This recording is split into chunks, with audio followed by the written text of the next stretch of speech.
Choosing to film this video on the hottest day of the year was a bad decision.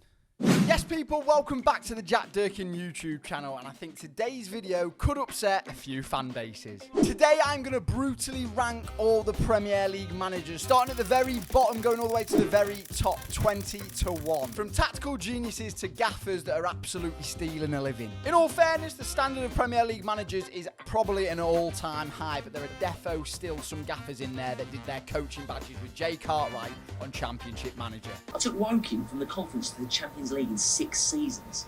Stuff like that doesn't go unnoticed, Neil. If you do enjoy the video, please do drop a like, subscribe. If you're new around here, there's so much football content that is going to be coming your way. Drop a comment as well on your list, what you agree with, what you disagree with. I want to know where you'd rank each manager. Let the arguments begin. We're going to start with the bottom 3. Here is my brutally ranked Premier League managers. Okay, starting at number 20, for obvious reasons, the man that has just been appointed the Brentford manager. We've got Keith Andrews, a man that's gone from a set-piece coach to a first-team manager in the space of 48 hours. He's managed a whopping 0 senior games, so this is a massive gamble for Brentford. I think it's fair for me to say that he is the worst in the Premier League at the moment because we have no idea what he's going to be like. And with Thomas Frank leaving, he's got some massive shoes to fill. But as we all know, Brentford love to hire from inside the club, which probably makes them quite admirable, but it could come to bite them in the backside come the end of the season. I think this is going to be a really tough season for Brentford. They've got to keep hold of all these players as well. First senior role, everything to prove. Good luck to you, Keith Andrews, because you're going to need it. And moving to 19th, we come to the Burnley manager, Scott Parker. Now, I just want to make this very clear. I absolutely despise Burnley. I think they are an absolutely pointless club. I don't know what they offer. They're up and down like a blue-arsed fly. And the sooner they're out the Premier League, the better for me. Sorry, any Burnley fans. A fantastic Championship manager. This is his third promotion from the Championship, but every time he's come to the Premier League,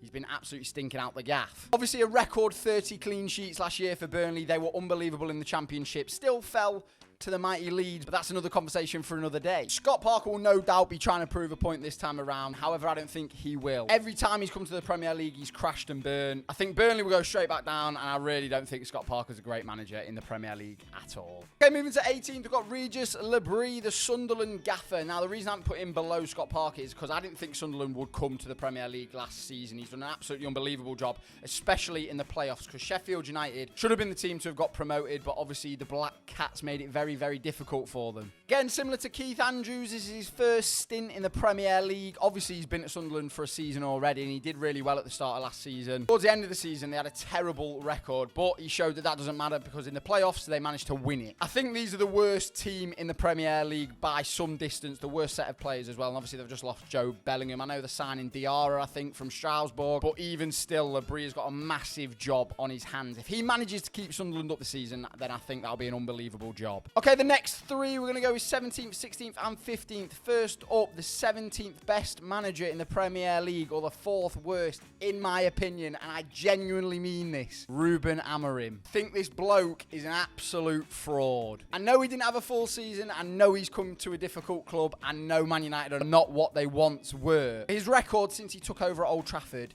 is horrid. What I saw last season, Ruben Amorim at Manchester United is not good. Plays a bold 3-4-3, which really didn't work last season. Came with a big rep. I think there's a €30 million release clause on him, but I don't think anyone would pay a £30 release clause at this rate. Still so much to prove in the Premier League for Amorim. I think this is a massive season. I actually don't think he'll be at Old Trafford come the end of the season, and I think it could be another year of hurt for Manchester United. In its 16th, I've got the almighty Daniel Farke from Leeds United. Similar record to Scott Parker, to be fair. Every time he's come to the Premier League, he's not really had a great success rate. But also saying that, he's never really had a chance either. He's been at Norwich 2 times. And without sounding arrogant, Leeds are a different kettle of fish to Norwich City. 3 Championship titles, but 2 Premier League relegations. Hence why he's in sort of the bottom area of this list. But I think the way he plays is really exciting. I think if we sign the right players this summer, then we'll do all right in the Premier League. I do think we'll just stay up. When we won the Championship, there was links with him leaving, which I don't think would have been fair. I think we've done the right thing by giving him a chance, and fingers crossed he proves why we should have done that and keeps us in the Premier League. In at number 15, I've got Graham Potter, the West Ham manager. When he was at Brighton, this man was one of the best managers in the Premier League. Came back midway through the season last season with West Ham. Never really got firing with them. Obviously, they finished in the bottom half of the Premier League. They weren't really great at all last year, West Ham. But they've got some really exciting players, and I think this season he'll do a much better job. I love the way he plays. Again, another exciting manager. All the Premier League managers now are really exciting. The majority of give them a pragmatic, but he desperately needs to sort out West Ham's defence because they leak goals like a dodgy pipe. Okay, we'll go through the rest of the bottom 10 now. 14th, 13th, 12th, 11th. You will see them on screen. First of all, we're going to start with 14th, Fabian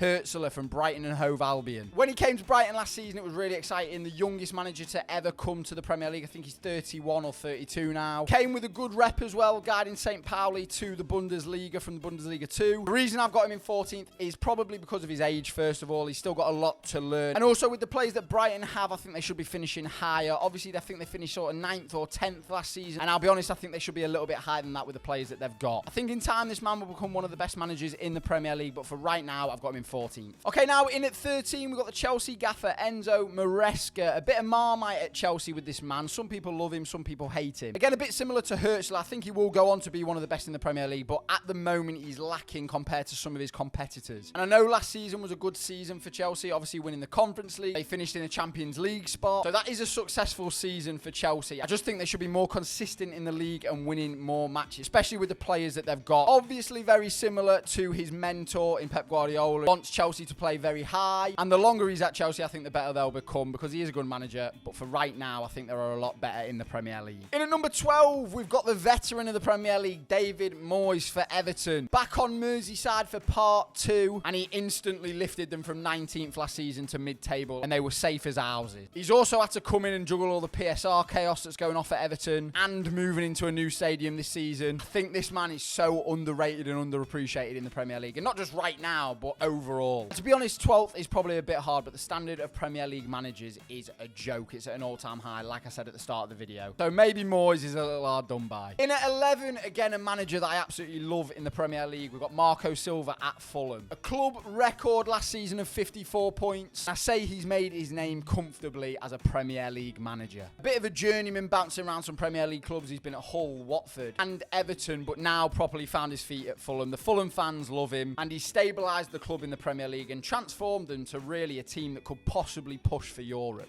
And in at number 10, we've got Vitor Pereira, the Wolves manager. The reason I've got this man so high is obviously when he took over at Wolves, they were really struggling. Gary O'Neill had a horrid start to the season, and as soon as this man came in, he pretty much transformed the squad. He took over at Wolves on 9 points, and by the end of the season, he'd done the double on Manchester United and finished with a 12-point cushion. Towards the end of the season, they went on like an 8-game unbeaten. The majority of that was without Matheus Cunha, who was heavily regarded as Wolves' best player. He turned Jurgen Strand-Larsen from the start of the season, who looked a bit of a donkey, to an absolute player come the end of the season. And to top it all off, he celebrates in the pub, which is very Black Country-esque. So Vitor Pereira is a seriously top manager and a seriously top guy as well. Okay, we'll look at 9th, 8th and 7th now. The Europa Conference League / Europa League, depending what year you're in the Premier League, because this year we've had every man and their dog be in a European competition. So at number 9, we've got the new Spurs manager, Thomas Frank. Number 9 might seem quite low, but the reason I put him there is because I think he's got a lot to do at Spurs. If he takes Spurs to the next level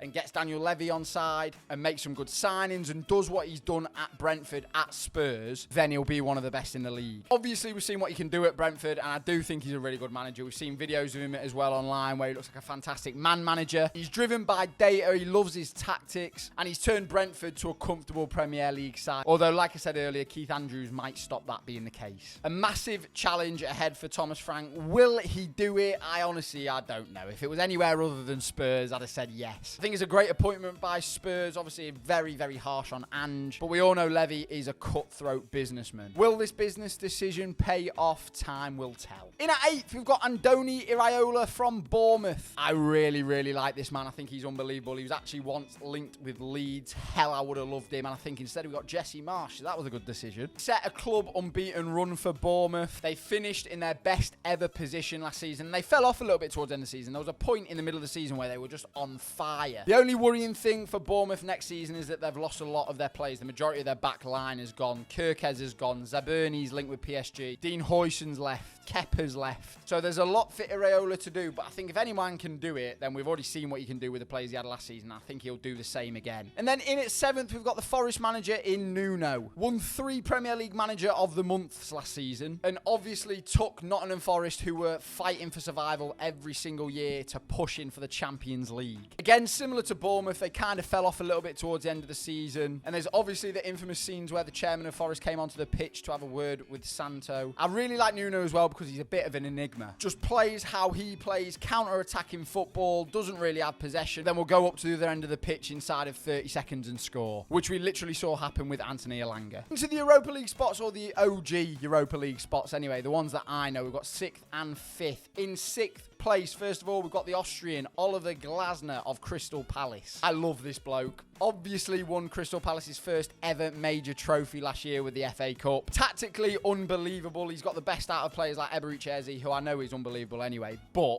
he still managed to get the best out of him. Jean-Philippe Mateta, Ismail Assar, Will Hughes is like a fine wine under him, and obviously a lot of this is down to the players, but also you've got to give your kudos to Oliver Glasner. Again, seems like a fantastic man manager as well. We've seen clips on social media of him. Palace have never looked so good. They started the Premier League last season not great, I will be honest, but the way that they finished, obviously winning the Cup, they were so strong in the Premier League. They're a great team with great fans and a great manager as well. In at number 5, probably a bit of an eyebrow raiser, we have got Mikel Arteta. Obviously, he's turned Arsenal around. Everyone knows his story. They've seen the documentary on Amazon. But for me, he's still got a lot to do. He needs to win a trophy. Only winning one FA Cup since he came in, which was literally right at the start of his reign. And I know he's transformed the squad to be an absolute title challenger. They got really far in the Champions League. There's just something still there that lacks for me. And one of the things that is lacking is a striker. If Mikel Arteta doesn't go out this summer and get a striker, which he should have done last season, probably should have done the season before, then it's not going to look pretty for him this year. Got to help yourself, Mikel. Okay, into the top 4, the Champions League spaces. We'll do these one by one. First up, we've got the Newcastle manager, Eddie Howe. A man I would have absolutely loved as the new England manager. Instead, we got Tommy Tuchel, a German in charge of England. I'm not so sure, but that does not matter. This man is ridiculous. A master tactician. He knows what he's doing on the training pitch, and the Newcastle squad replicate that so well in the games as well. Won a trophy last year as well with Newcastle, which was fantastic to see. Loads of different clubs winning domestic trophies. This was the first one for Newcastle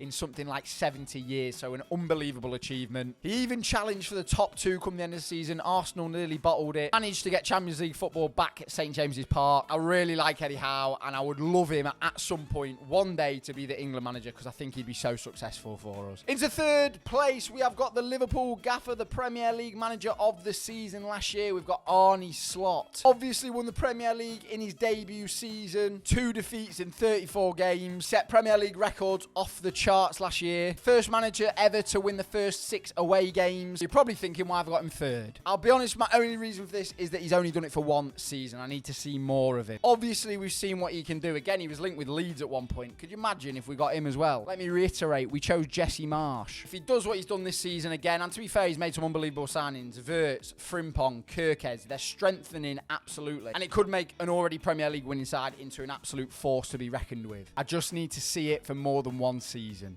In at number 2, probably a little bit surprising that I've got him this high. I just think this man is an absolute tactical genius. I've gone with Aston Villa's Unai Emery. Absolutely loved at Villa Park, and for obvious reasons as well. Since he took over there, he's transformed the club, he's transformed the team. They're a Champions League team now. I know they've just missed out on the Champions League, but I don't think it'll be long till they're back in it. He had 15 straight home wins. In the Champions League, they took PSG literally down to the wire and were extremely unlucky, really, not to go through. And considering how good PSG were come the end of the season, how good Luis Enrique was, I think that just shows how good Unai Emery is as a manager as well. A man that should have been given so much more of a chance at Arsenal, and they probably do rue that a little bit, but at Villa, he's been unbelievable, and he's taken them from, like I said, a team that were fighting relegation to a team that are one of the best in the league. Finally, in at number 1, it's so obvious, it's so cliche, it's so easy to know, but it is obviously Pep Guardiola. I mean, I think he's the best manager ever, let alone the best manager in the Premier League. I think he's better than Fergie. I think he's better than Cruyff. I think what this man has done for the game has completely reinvented the wheel. He's won 6 league titles in 8 seasons, 4 in a row, 17 major trophies at Manchester City, and the players that they've signed already this season in terms of Resners, Ryan Shirky and Ryan Aït-Nouri are 3 superb players. I don't even think I need to really explain why Pep Guardiola is number 1. If you disagree with that,